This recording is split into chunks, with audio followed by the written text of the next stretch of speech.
Olá, minha gente, estamos começando mais um programa Direção Espiritual. Essa oportunidade de entrar na sua casa, através do Sistema Canção Nova de Comunicação, com esse desejo sempre renovado de anunciar o Evangelho, de falar do Senhor através da nossa vida, porque isso é muito convincente.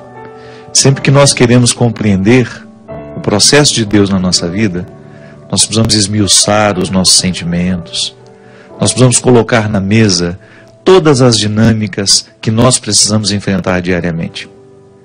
Por isso que Karl Rahner, um grande teólogo alemão, dizia que toda palavra sobre Deus é também uma palavra sobre nós. Que é assim que a gente faz a nossa experiência de conhecer ao Senhor. Sempre que nós tomamos contato com a nossa vida, com o nosso coração, de alguma maneira nós estamos investigando também esse Deus que nos habita. Então a teologia é essa palavra sobre Deus que repercute de maneira muito direta em quem somos nós.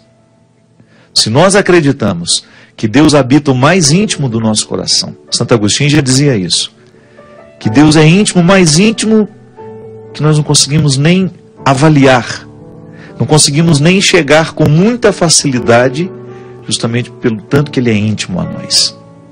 Que muitas vezes a nossa tentação é buscá-lo fora de nós,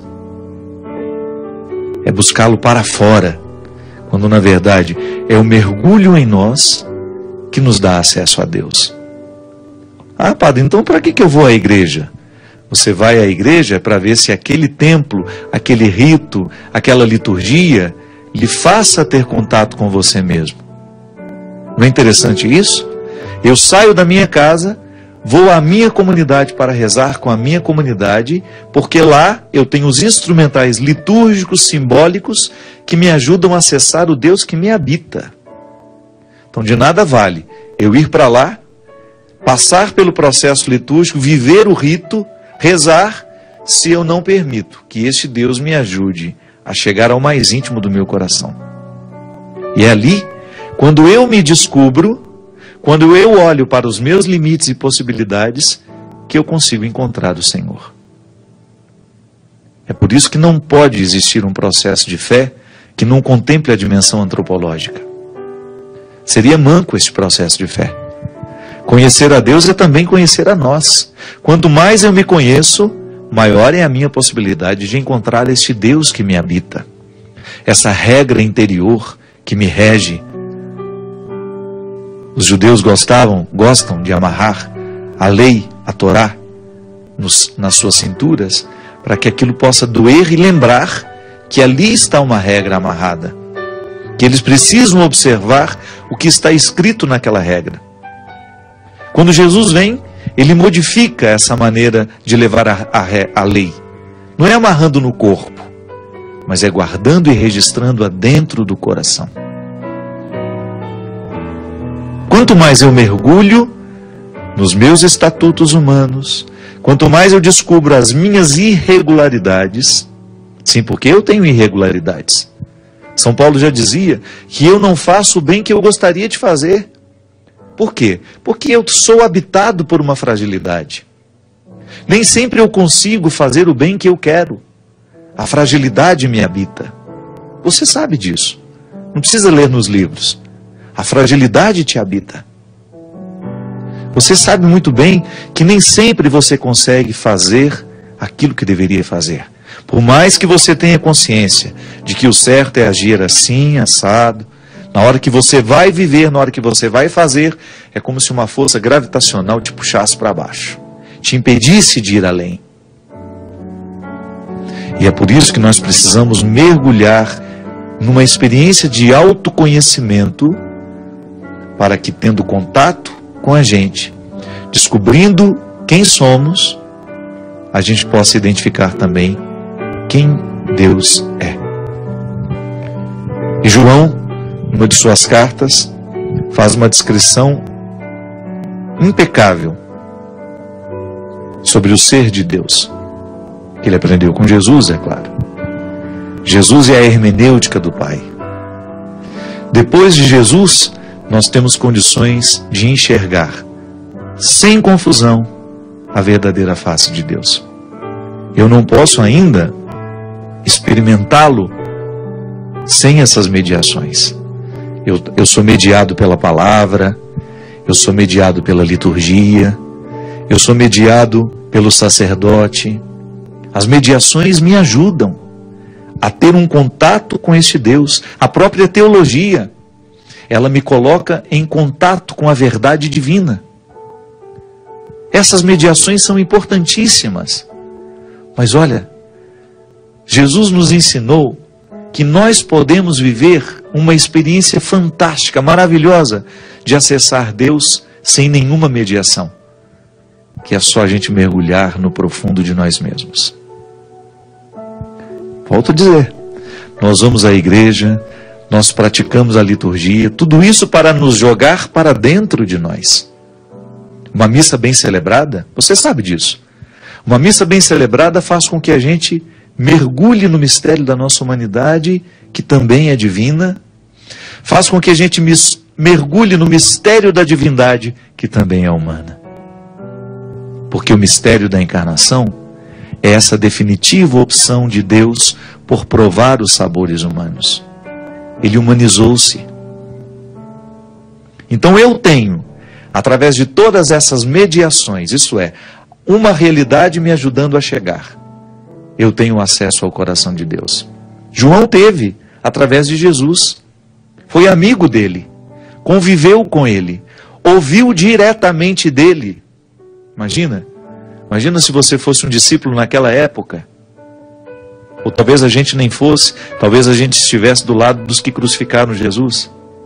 Mas se você tivesse vivido o encantamento que João, que Pedro, Tiago, Bartolomeu, Judas, se você tivesse vivido o mesmo encantamento que esses discípulos viveram, um encantamento que fez com que eles se aproximassem de Jesus, se você tivesse vivido também, naquela época, se tivesse conhecido historicamente Jesus, como eles puderam conhecer, certamente você teria uma maneira muito delicada de ver Deus. Você teria um caminho diferente, porque chega um momento em que Deus se mostra a partir daquilo que é mais particular em nós. Nessa música que eu gravei com a Elba Ramalho, chama-se Oculto e Revelado, eu falo justamente isso. Deus mora em mim, neste aqui onde em mim não sei, neste ali tão de mim sem lei, mora onde eu não sei chegar. Fala por mim, disse em mim, usa a minha voz, mas por mim fala ao outro a sós, no mistério de sermos nós. Quem desejar compreendê-lo, queira por ora esquecê-lo. Queira abrir mão do que dele ouviu, queira esquecer o que dele viu, queira enfrentar o mar revolto, só para encontrar o que dele é só seu. Isso é maravilhoso, minha gente. Existe um detalhe de Deus que a mim pertence. Você que me assiste. Se você levar a sério a possibilidade de mergulhar em si, sem as mediações, e ter um contato com este Deus que te habita, você pode ter certeza que Ele vai mostrar um detalhe do seu coração que só você poderá compreender. Porque Deus nos revela de maneira única, particular. Claro, essa revelação universal que não pode ter equívoco mais. O que está dito, está dito. Eu estou falando daquele detalhezinho pequeno que você descobre e que não compromete a verdade que foi revelada. Aquela dimensão particular que Deus só revelou a você. Dele, só a você. Nessa intimidade. Por isso os místicos eram tão experientes quando o assunto era vida espiritual.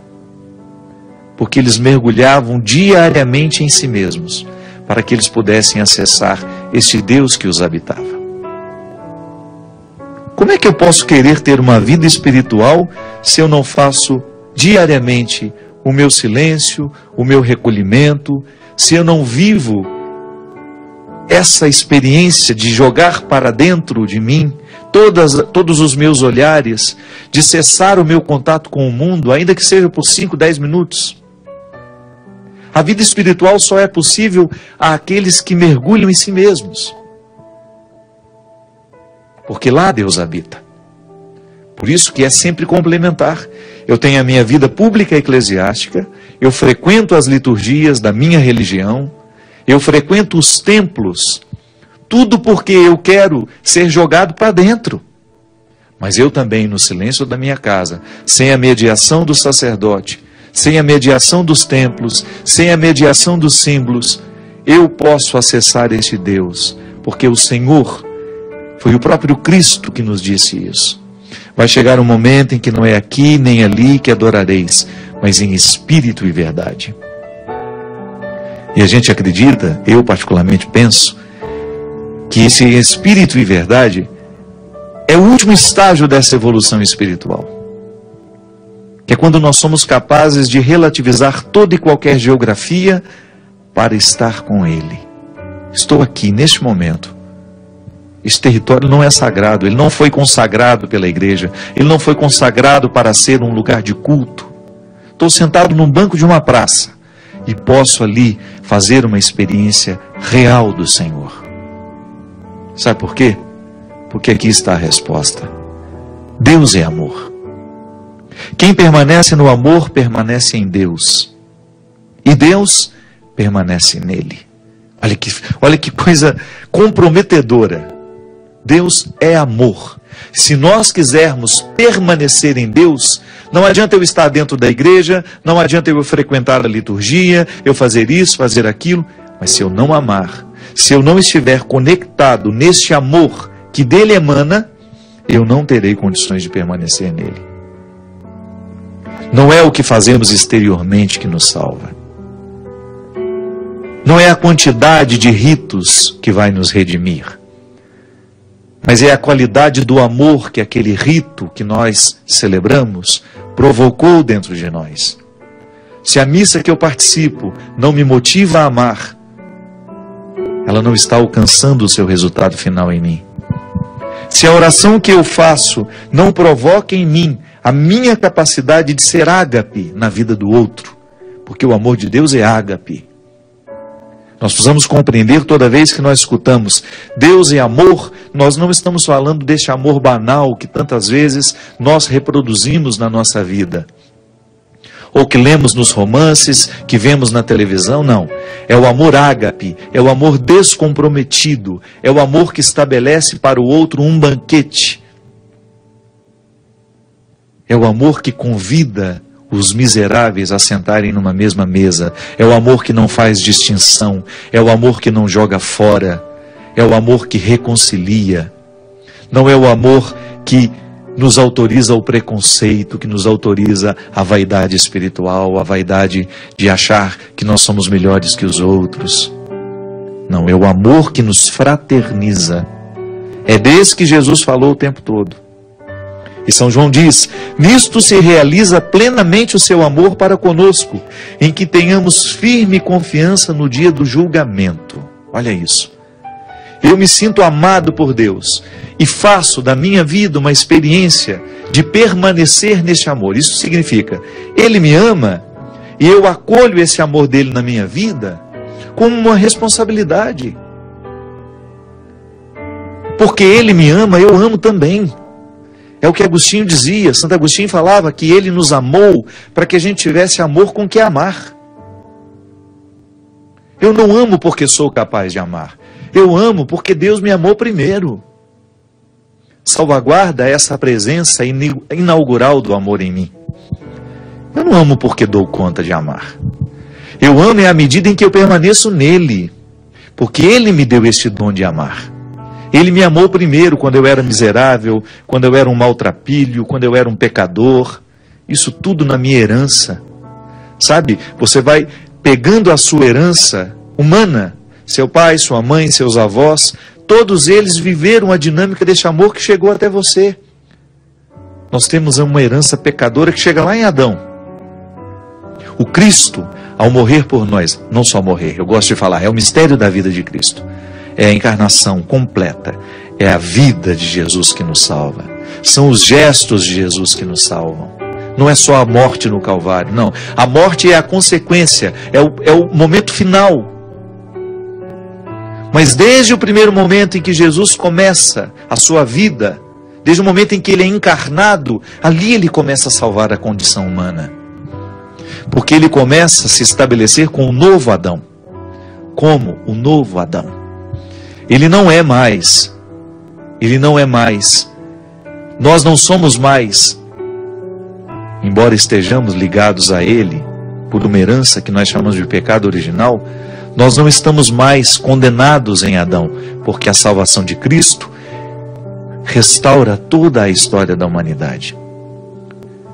E isso é fantástico, porque você pode compreender que apesar de todas as suas fraquezas, de todas as suas fragilidades, você não está dispensado de viver a grandiosidade dessa redenção. Os seus pecados, as suas misérias, não lhe retiram da possibilidade de assumir a dimensão crística de sua vida. O Cristo está em nós. Nós estamos cristificados por Ele. Eu tenho o direito de permanecer neste amor. Mas como? Levando a sério a minha vida de conversão. Porque o meu amor, muitas vezes é interesseiro, é machucado pelo meu pecado, pelas minhas misérias. Mas quando eu tomo posse de que o Cristo está habilitando em mim, sabe? Ele está habilitando em mim e em você a possibilidade de permanecer neste amor que é puro. Então a gente pode ter atitudes que nascem deste amor puro. Às vezes a gente sofre muito e faz sofrer porque o amor que a gente experimenta é muito adâmico, é muito machucado, é muito limitado. O amor adâmico, quando nós estamos praticando, nós traímos, nós somos infiéis, nós mentimos. O amor de Cristo não. Quanto mais eu me converto para compreender este amor de Deus na minha vida, quanto mais eu permaneço nele, menos medo eu tenho do julgamento final. Porque é isso que vai valer no final. Eu acho que essa é a única pergunta que Deus vai nos fazer sem nos dizer nada, é só olhando nos olhos. Às vezes eu imagino que o juízo final será este momento em que eu estarei diante de Deus, sendo olhado por Ele nos olhos, e aquele olhar vai me fazer tomar consciência de tudo o que eu fiz na minha vida. Não é Ele que vai me mandar para o inferno nem para o céu, é eu que saberei para onde devo ir. O olhar vai desnudar, nenhuma hipocrisia vai ficar ali. É o olhar que vai me dizer para onde devo ir. Sou eu que chegarei a essa conclusão, pelo olhar que me olha. Qual é o meu lugar na eternidade? Quanto mais eu caminhar na direção de superar este amor, que me machuca e machuca o outro, porque sou invejoso, sou mesquinho, sou mentiroso. Quanto mais eu praticar este amor adâmico, que é machucado, que é estragado, e que muitas vezes me faz lidar com o outro a partir dos meus interesses, maior será a minha dificuldade de estar no juízo final. Eu sempre gosto de dizer, tem medo de morrer é aquele que viveu mal. Claro que a morte sempre vai causar um desconforto para nós, porque a gente não sabe como é, a gente tem medo do novo. Mas à medida em que a gente vive melhor a nossa vida, em que você tem consciência que você está tratando o seu pai da melhor maneira, que você está sendo filho com todo o esforço que você faz para ser um bom filho, que você não está negligenciando a sua oportunidade de ser pai, de ser mãe, que você está vivendo bem a vida com seus irmãos, se você é honesto, se você não rouba, se você ocupa um cargo público e você não se beneficia deste cargo público para enriquecer-se, se você é um bom prefeito, um bom governador, um bom senador, um bom deputado, um bom presidente, se você tem a consciência de que você não está usando das oportunidades que a vida te deu para fazer bem o outro, melhor, se você não está fazendo desta oportunidade, se você não está negligenciando essa oportunidade de ser um administrador público para fazer bem ao outro e não para enriquecer-se de maneira desonesta, não vai ter medo do juízo final, não. Porque a gente, se estiver vivendo bem, a morte será apenas uma consequência. Agora, quando a gente tem uma nítida percepção de que nós estamos estragando a nossa vida, quando nós temos essa percepção de que nós estamos fazendo tudo errado, é bem provável que a gente vai temer muito a morte. Deus é amor. E aquele que permanece no seu amor não terá medo do juízo final. Porque onde há amor, não há medo. Onde há amor, não há medo. Por que às vezes a gente tem medo que o outro nos traia? Porque pode ser que a gente ainda desconfie da qualidade do amor. Por que a gente tem tanto medo da infidelidade? Pode ser que a gente ainda não tenha percebido a maturidade do amor, a nobreza do sentimento. Aí o medo se instala. A mesma coisa é a autoridade. Você tem uma autoridade sobre os seus filhos. Esta autoridade que você tem é porque o outro te ama ou porque o outro tem medo de você?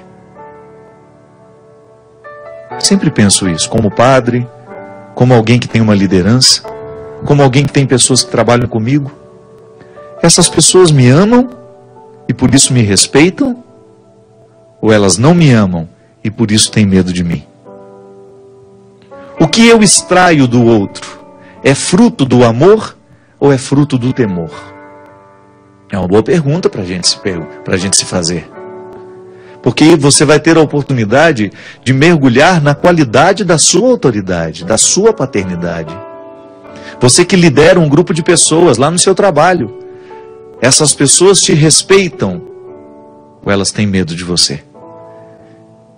Se é respeito, então existe amor, que é o querer bem. É o identificar que o outro nos quer bem. O amor é isso, a melhor definição de amor é o querer bem. Eu percebo que o outro me quer bem. Ele está me dando uma ordem porque ele quer que eu extraia aquilo que eu tenho de melhor. Ele está me fazendo uma negativa, ele está me colocando um não para eu precisar administrar porque ele quer o meu bem. Aí você descobre que isso é amor. E a gente pode amar uma pessoa, minha gente, que acabou de chegar na nossa vida. O amor cristão nos permite essa relação imediata. É na hora. Ah, padre, mas a gente precisa de muito tempo para amar uma pessoa. Mas você está falando desse amor da convivência, que você vai ter que comer um saco de sal juntos. Eu estou falando daquela pessoa que passa pela sua repartição pública e você atende como se fosse a sua mãe. E você nunca viu aquela mulher na sua vida. Porque você quer o bem dela. Você quer que ela saia dali com os problemas dela resolvidos. Ou você que trabalha num banco, a pessoa que te procura precisa do seu trabalho, precisa do seu conhecimento. Você que é advogado, alguém que procura o seu trabalho porque precisa da sua ciência. Você que é médico, quando no seu consultório você tem a oportunidade de amar um paciente que você nunca viu na vida, porque o respeito já é amor. Olhar o outro com dignidade, olhar o outro com respeito, sem estabelecer esse olhar de cima para baixo, mas aqui, ó, da mesma maneira como Jesus olhava as pessoas, ele sendo Deus olhava assim no horizonte. Nós podemos sim amar uma pessoa no momento em que ela chega na nossa vida. Passou por mim, foram só 5 segundos, 10 segundos, sei lá quanto tempo foi. Passou por mim e recebeu o amor de Deus que está em mim. Não recebeu o meu olhar arrogante, não recebeu o meu olhar sisudo, desrespeitoso, preconceituoso. Passou por mim, recebeu o meu carinho, porque eu preciso levar a sério que este Deus que me habita, que me ama, me leva a amar também. Por isso o amor é o querer o bem. O amor cristão é o que estabelece, o que põe o banquete para que possa se aproximar daquele que está faminto. Uma pessoa, quando procura um médico que está doente, vai procurar o médico porque de alguma forma está com fome de saúde. E ao médico a feliz oportunidade de dar a ela um alimento naquele momento de dificuldade. Uma palavra, uma explicação do que se tem, de qual é o tratamento que pode ser feito. Isso mata a fome do paciente, alimenta de esperanças, ou então até aquela palavra que vai ajudar a morrer. Porque o bom médico, aquele que tem amor à sua profissão, sabe muito bem que não é mais um X que vai fazer num paciente que vai morrer. Não, é uma pessoa que tem família, que é amada, que gostaria de viver mais, e que você tem a oportunidade de estar ao lado dela naquele momento, para poder ajudar a morrer. O amor, minha gente, o amor é essa realidade humana, naturalmente divina, porque é Ele que nos dá, que faz com que cada vez mais a gente vá provocando nas pessoas uma satisfação de ser quem ela é. E essa é a nossa vocação cristã. Porque permanecemos neste amor, nós fazemos de tudo para que o outro o descubra e permaneça também. Nós vamos para um rápido intervalo e a gente volta já já com o programa Direção Espiritual.